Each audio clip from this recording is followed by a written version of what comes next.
Okay, our single phase line, just like we've got out there that these guys work on every day, to an underground transformer that feeds our houses, along with an overhead transformer, same thing that feeds our houses.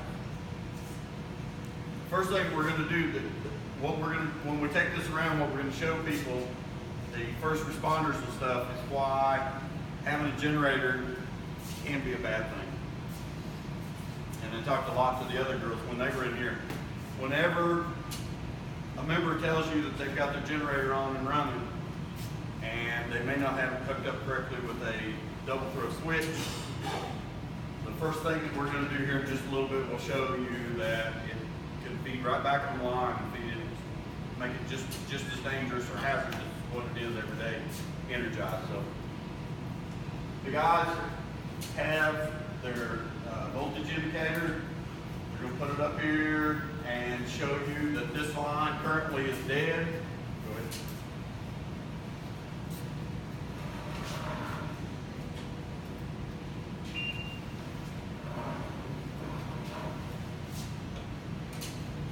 Okay, this is basically just like an outage.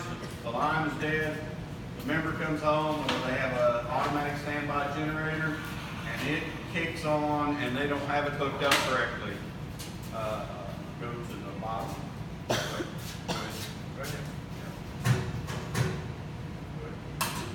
Okay, their standby generator's hooked up, and it is now feeding the line backwards.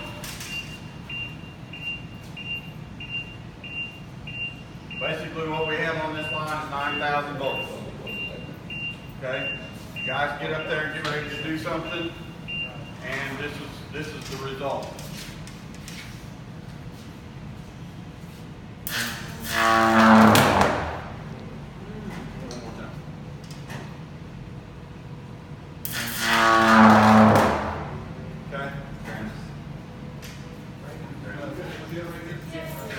Okay, so that's basically,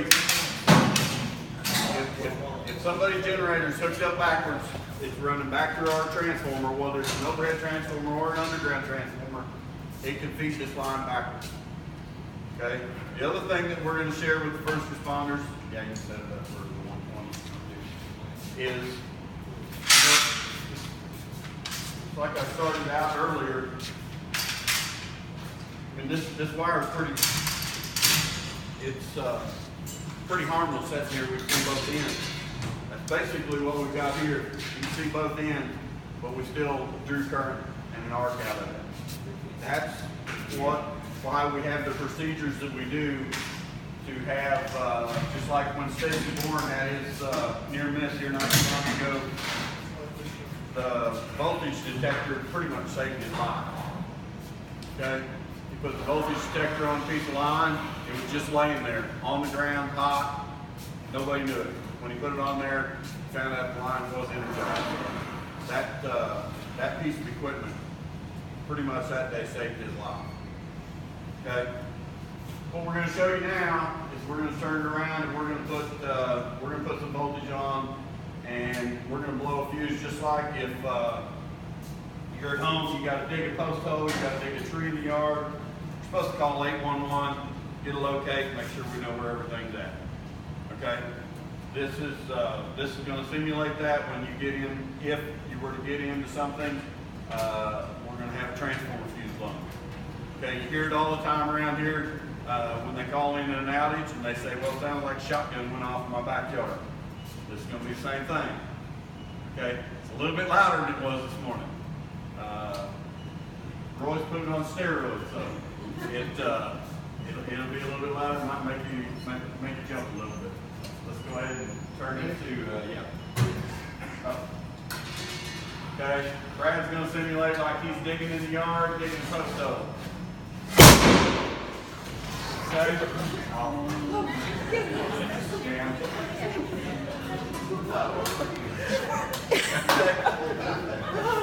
Was that a little better? A little bit better this time, huh?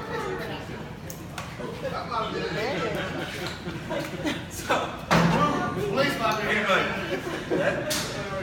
that's the sound that the member hears in their backyard whenever there's a storm, whenever there's a squirrel on it, somebody digs into something, that's the fuse that blows at night. That's the sound that they hear. So, you know, that's part of it. That's what we're going to share with those folks. The other thing we're going to share with those folks is a lot of the first responders, a lot of medical people, is that even though a wire's on the ground, on a car, don't jump out of the car. Wait till somebody gets there. If you ever happen to be involved in any kind of accident where any power line's on the car, sit there until it becomes a hazard to you that there's a fire or something. I know there's been some incidents around here where there have been conductors laying on buses, kids have jumped out and killed them instantly. What happens is in the ground, as electricity goes out and searches for ground, it reduces its voltage each time it goes out. Well, if somebody gets in between two different rings, it's two different potentials and it'll kill it. So, a lot of stuff like that. Any questions? I mean, this is all normal to me, so I don't know what you do and don't know, or what you do, what you want to know. We can blow another fuse. Got one loaded. Want to hear it again? Yeah. They want to hear it again. Do one more. One more. And you'll see while Rick's loading that, they've got their rubber sleeves on, their rubber gloves on, hard hat, safety glasses. That 9,000 volts is still real 9,000 volts. This is not a mock of anything. So they've got to have it on, and they've got to have it to keep them safe. Ready? Yep. Hey, the other thing, let's do real quick. Pull that meter. This is something we're going to show the firefighters as well, and maybe y'all need to know this too, is a lot of times firefighters seem to think that whenever you pull a meter, power goes out. This light simulates our house. The power didn't go out. A lot of different types of meters don't just necessarily mean it's disconnected when they pull the meter. Okay? So anytime, that's another one.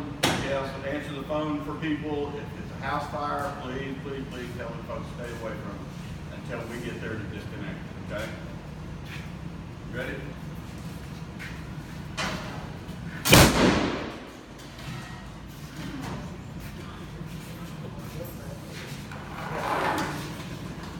Okay. Any questions? What do you want to know? When you're out working on the line, did they leave that voltage detector on the line? Say it again? Like when the guys go out and hang that voltage detector, does it stay on the line while they're working on it so that if like there was a bad speed change, What? they would know? Most likely what they'll do is they'll put it on and they'll read 0, and then they'll ground it. Ground that point. Once they get a 0 reading,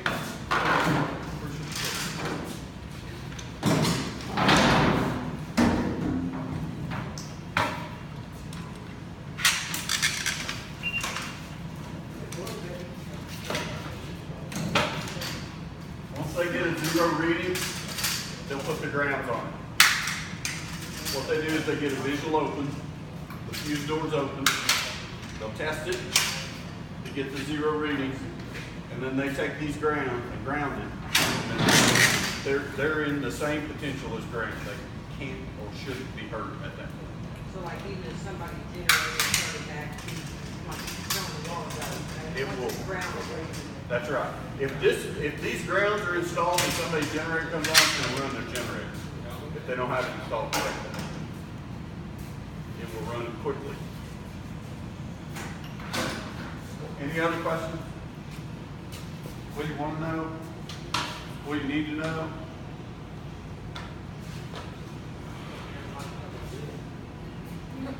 Do what? Yeah. I mean, it's a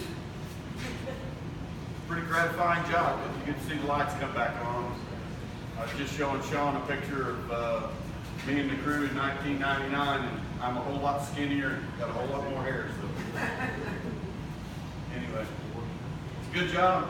It's a safe job as long as we do the procedures that we're supposed to do. So, but this, we're gonna take this around to fire departments, police departments, some of those things to discuss these types of things with, first responders, so. We're gonna blow a couple fuses at the annual meeting, so. Do the homeowners get like notification or a bill or something about generators? I don't know. How to hook up with? I'll put you in our PR, I think.